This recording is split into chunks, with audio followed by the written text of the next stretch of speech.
Mali pala yung pinuntahan ko. Eh mga, nahuli na naman tayong gumamit ng pinagbabawal na technique. Ito yung Sherman tank na ginamit nung World War II.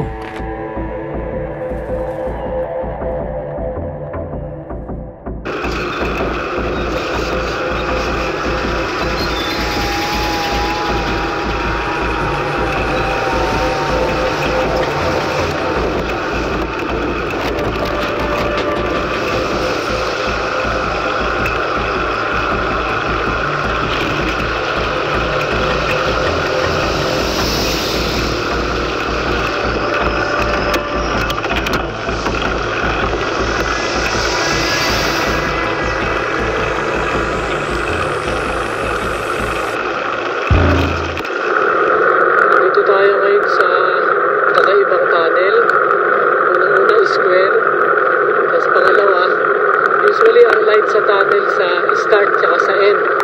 Ito may light sa gitna. Kaya magandang tunnel ito, kakaiba. Dito kami nag-breakfast sa 7-Eleven Karanlan. First stop namin. Medyo lumalamig na dito. 30 kilometers away pa kami sa Santa Fe, pero malamig na.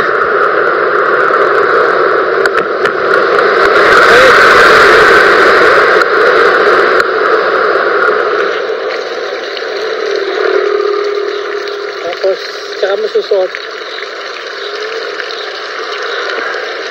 para malamig. Mas maginhawa na kasi biglang uminit ang panahon. Kailangan palamigin yung katawan. Ayan, binasa ko nung para lumamig.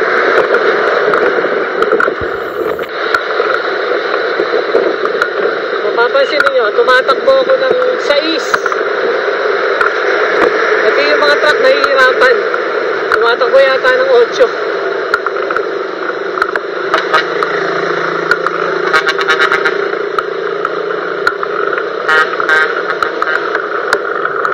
Nag-i-splice kayo ng fiber optics? Anong company? Anong telco? Converge. Oh.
Soft drinks nyo available? Meron po kami.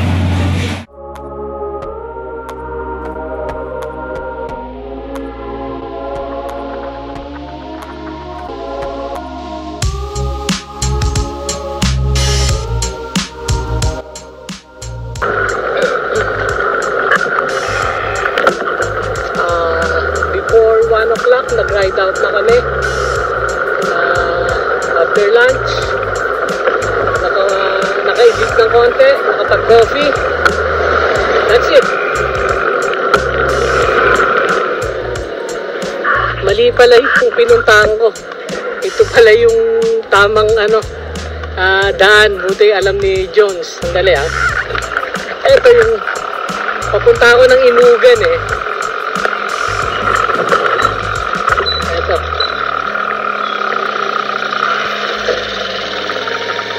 Nagtanong ako kanina sa Toda. Hindi, nagpa-vlog ako. Sabi 7 kilometers daw ito na Matarek. Tapos yung papuntang yun yung Imugan. Yung papuntang Maliko, mga 12 kilometers naman daw na Pahon pa rin pero hindi daw Matarek. Okay lang. So parang gusto ko nang bumalik yata. 19 kilometers yung total nung aakyat dito ko pala. Pero anyway, nakapag-rest naman na. Kaya okay lang. Kaya yan. Ito na. Pumapasok na kami sa bundok.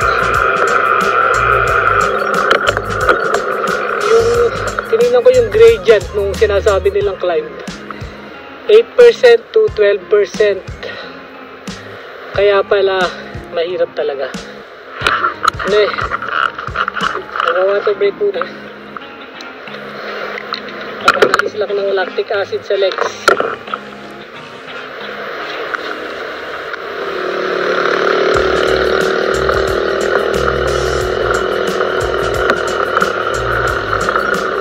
Ayun, nakabike naman na yun. Basta may mga nahuli na naman tayong nahuli na naman tayong gumamit ng pinagbabawal na technique. Ito na pala yung barangay hall ng Imugan eh. Ito pala eh. So nagpunta yung tricycle. Lutumanan. Ito pala yun.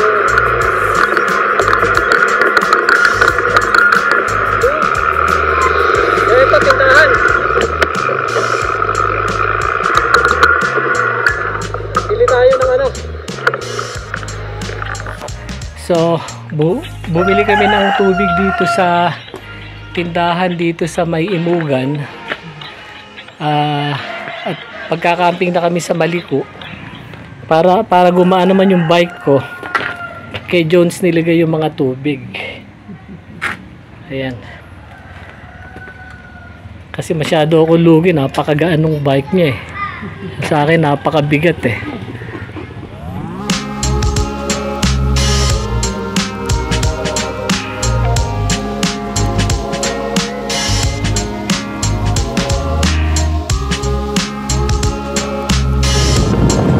Kahit gaano kabilis si Jones, nasa harapan pa rin ako.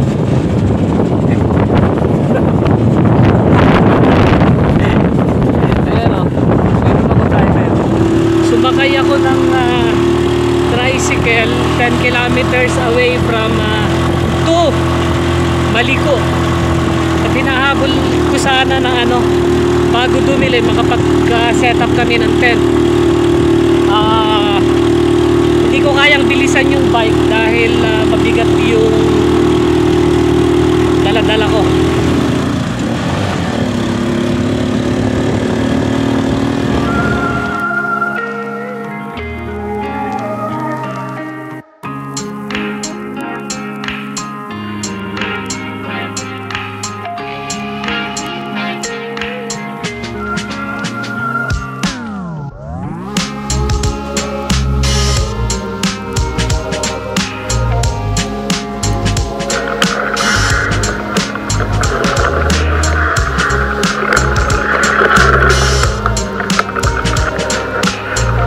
Tarik nito 20%,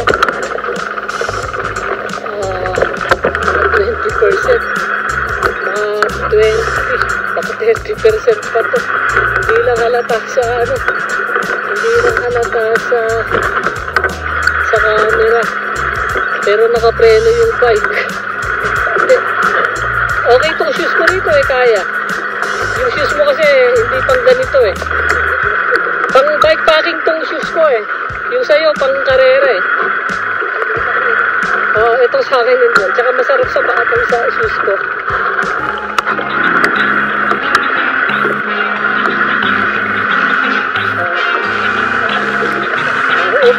daming pine tree. Puro pine tree.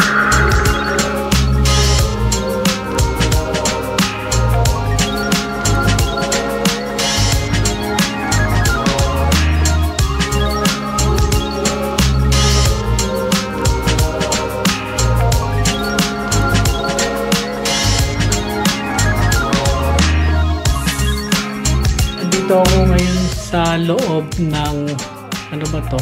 Admin building. Kung iisay tent na dala ko, wala pa naman yung bantay para may tent sana si Joe. Pag hindi dumating yung bantay, mapipilitan siyang matulog sa loob ng tangke. Wala siyang tent eh.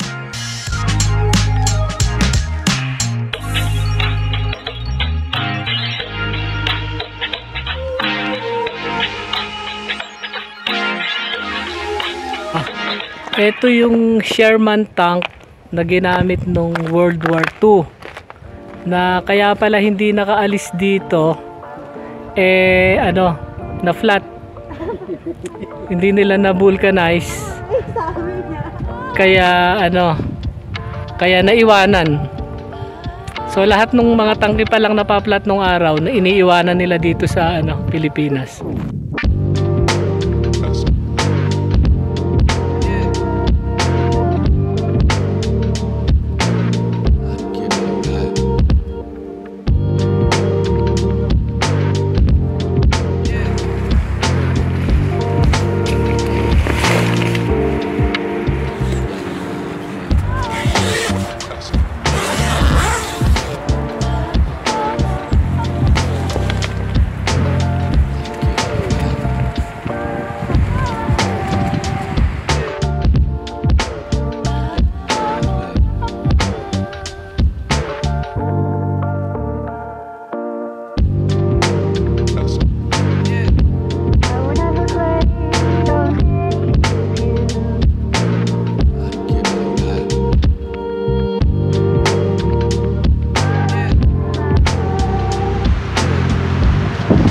Actually, yung pagkakamping namin ni Jones is front lang namin yun.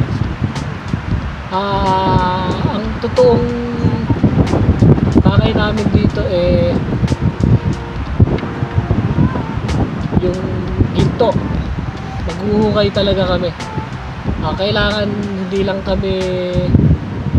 kami mapansin. Kaya sikreto naming huhukayin ngayon.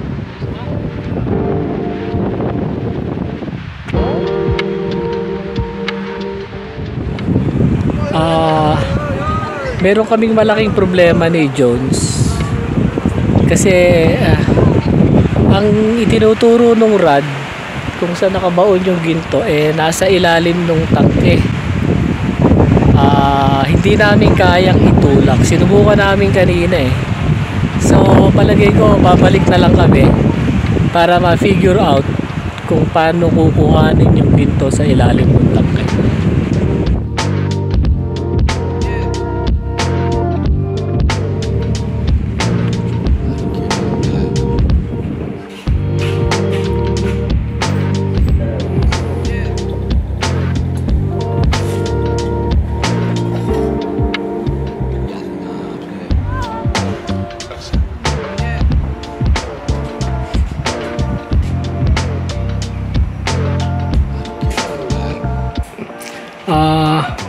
Ito yung nahukay na perimeter fence ng mga Hapon dito sa Maliko.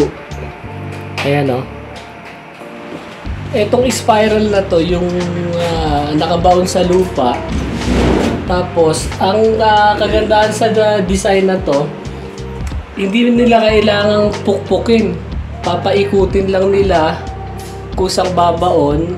Tapos etong mga to, yung paglulusutan ng mga parang yung pinaka barbed wire nila. Ayan yung mga butas. Tapos ito naman yung aquarium nung araw. Dito pala nag-start ang aquarium, hindi isda ang nakalagay. Mga ganito lang. Actually, tinatanong nung isang kaibigan ko, paano ko daw nalaman na may treasure dito sa mismong Baliko. Bukod sa dito dumaan yung hapon. Paano ko nalaman yung specific na lugar? Ganito kasi yan, nagre-research ako tapos nakabili ako sa Lazada ng mapa, ng treasure map. Kaya ako nalaman na andito mismo sa may tangke, sa around the area yung may treasure. So, ganun lang.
Mag-isa mo lang? Mag-isa ko lang po. Akala ko kasama ka nila. Sa Super Mario, mga kasama ko dati na ano. Diba? Pagyan po sila. Dong Placido po, ano? Tal Placido. Actually dito Tal Placido.